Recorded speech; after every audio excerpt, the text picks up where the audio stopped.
Hello and welcome to a Rise of the Eldrazi draft. And in this pack we have the two standout cards for me are Vendetta and Domestication. They are both very good. Domestications can offer you a 2-for-1, but it can also be more fragile in the sense that if your opponent puts an Umbra on it, they just get the creature back and you lose your card. It's almost like you get 2-for-1. I think Vendetta is more solid, and it also has more synergy with cards like Mnemonic Wall and Surreal Memory and stuff like that. And I don't think any of the green cards is good enough for me to take, because I found that green is overdrafted. Because people have remember how good some of the cards in Modern Masters 2 was, like Pelakka Worm, Nest Invader, Kozilek's Predator. So they see those cards and they instantly know they're good. So I'm gonna take Vendetta and see where we go. I'm not 100% sure about that, but it kind of works out because Induced Despair is very good. You need a creature in your hand, but hopefully you have something like an Ulamog's Crusher or like a Dread Drone or anything. And it also kills creatures with totem armor, since it gets -X/-X. It is the best card in the pack in my mind. Brimstone Mage is okay, but I think it's kind of overrated, because this format is not about small creatures. So, I mean, if you get the time, you can level it up and shoot for free, but yeah, I like Induced Despair and staying open.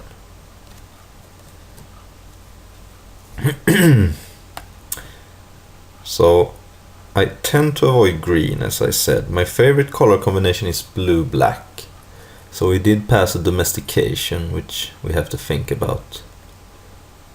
But I think Vendetta is the more safer pick, because it's almost always going to be good.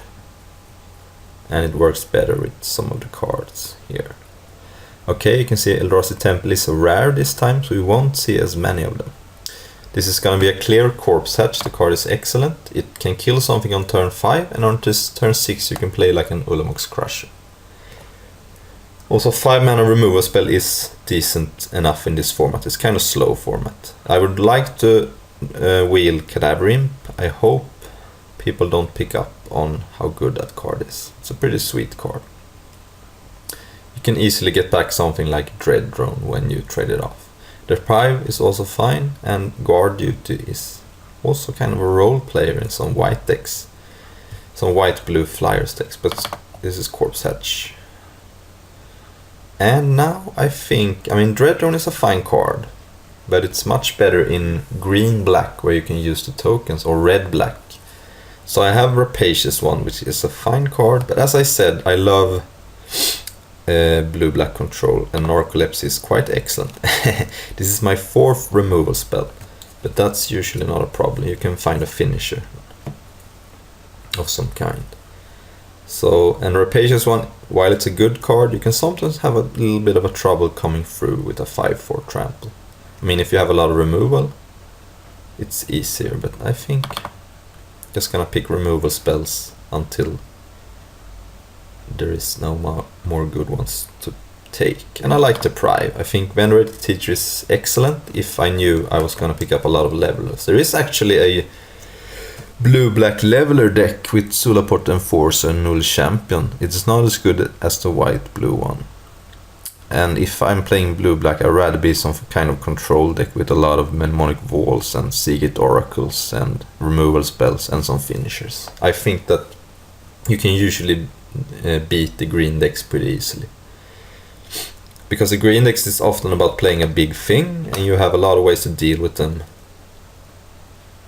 So you usually match up pretty good against them. Here I'm gonna take Sulaport Enforcer. I think McKinley Griffin is the best card in the pack, but I tend to avoid white, and if I had been red-blue, I would have taken Surreal Memory. It would be pretty good in our deck, but I like Sulaport Enforcer. It's kind of a finisher, because yeah, look at it, 5/5 can only be blocked by black creatures. It's And it's also a grey hill giant with haste on turn 4, if you can find a mana to play it before then, which you usually can.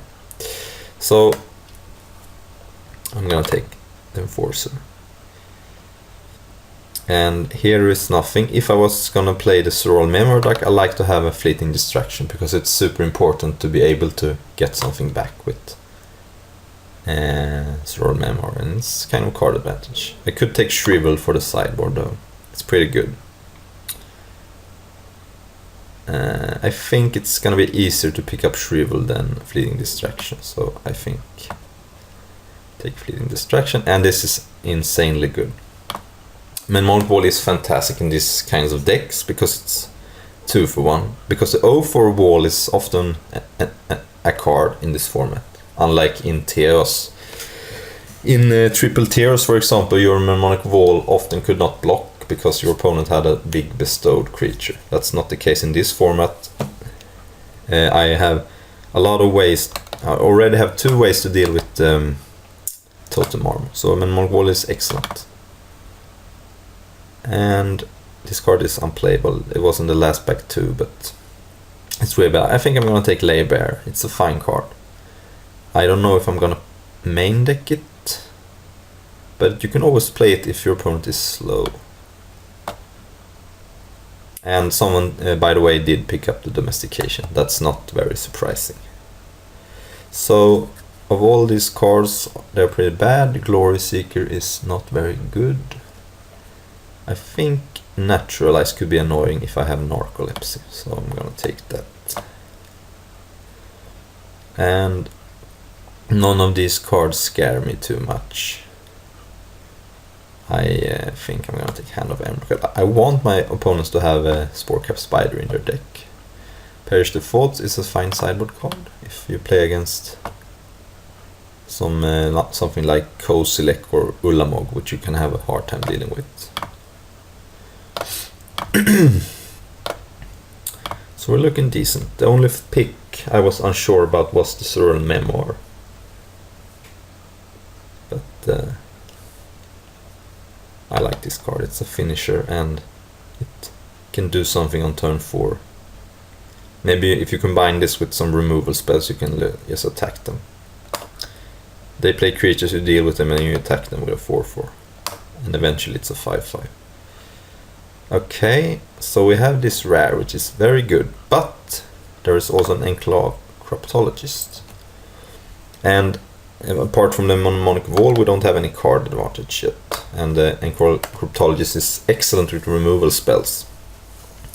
If I was red, I might take the Lord of Shatterskull, but the Enclave is sweet and it keeps me open. So this is an interesting card because you could actually consider play it. You need a lot of spells, which we already have. We have 4 spells. I think I'm just gonna take the Induce Despair though, because it's an excellent removal spell, and because this card could very well wheel. I don't think there's a lot of people who wants it, and I think it's not clear how good the card is. Okay, so here's the sweet Halima Waywatch, which is a role player in this deck because it blocks early and late game you can turn it into a 5/5. If your opponent's playing islands, they can't block it. And if you combine it with all these removal spells, you can sometimes kill them with it even if they don't have islands. Forkbolt is fine, but again, this is not a format where small creatures are dominated, so it's just usually a shock. Wildheart Invoker is the best card in the pack, but we're not green, so. And well, it's kind of unfortunate. I like this card, but oh man, I wasn't supposed to take it. I just clicked too fast. That was bad. I was gonna take something else. That was unfortunate because this card is not playable in our deck. That's unfortunate. Oh well. Here I'm gonna take Drake. I was gonna take Sea Beyond, but I clicked too fast. It doesn't matter. Drake Umbra is okay. And we may not actually play it because we're not that kind of deck, but just kind of wasted a playable. So here there is nothing that really does anything except maybe this thing. So take it, and let's take out this card, which can be an important piece for a defender deck. Yeah, that was unfortunate. I could have had a Sea Beyond in my deck, but didn't. Oh well, let's try to make the best with what we got. So I mean, Skywatcher Adept is a better card than Null Champion, but I think this deck could use a more resilient finisher, and Null Champion can often become a regenerating monster, and if you have a removal spell, you'd rather have a 4/2 than a 2/2 flyer. So I kinda like the Null Champion. It just attacks better on turn 3. And it's a little bit better with our unused despairs because it has converted mana cost of 2 rather than 1. So I'm not sure about the Drake Umbra. You need I mean, I only have 5 creatures and 7 spells. That could of course change, but you have to think that Mnemonic Wall is not a great target for it. So right now I think Lay Bear is in the main deck because we kind of we missed a pick there. Didn't mean to take this card. Oh, we get a Sea Beyond anyway. Okay, then it's fine. I mean, I would play 2 Sea Beyond, but I'm not like that sad if I only get to play 1. And it came back. So Frostwind Invoker is fine, but nothing special. I mean, you want Rebound with this card, but yeah, I think I'm gonna play. I can sideboard it out if I play against someone very fast. Take out this thing, and we get the Sea Beyond anyway. Okay, so it didn't matter. Cool.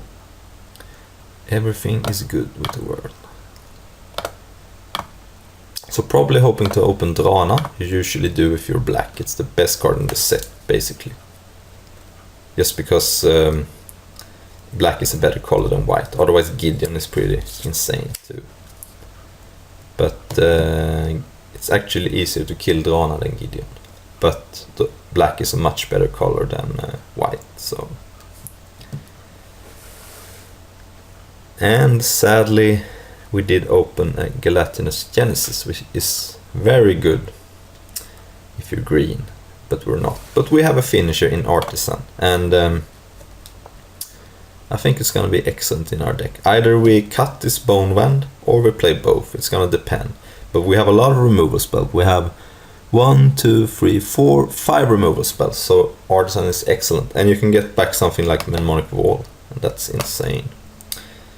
Not a single playable black card, but what are you gonna do? Okay, so this is an interesting pick. Normally I think Seagate Oracle and Cadaver Imp is pretty close, but since we have so few creatures, I'm gonna take the Seagate. It's a very good card. In this format it's pretty slow, so the effect on Seagate Oracle is almost worth paying 3 mana for. Like Sleight of Hand is the ability. Because this format is so much about finding the right card at the right time. But then you also get a 1/3 body, which holds your opponent's creatures off, so it's a very sweet card. Drake Umbra, I already have one. I don't even know if I'm gonna play the first one, so it's a nice Seagate Oracle, and this card is very good. It's not a perfect deck for it, since we're not really a leveler deck, but it's a good finisher nonetheless. I would also like a Wave Watch, but I'm very happy about the commander. It's kind of hard to cast since it's double blue, but you don't have to play this on turn 2 necessarily. So I'm unsure about the Lay Bear, the Drake Umbra, and the Sphinx Bone Wand. Every other card in my pile I'm gonna play, so I have 16 playables that are locked in. And Yeah, I mean, sometimes in this format you have a hard time finding enough playables, since there's a lot of packed with garbage cards.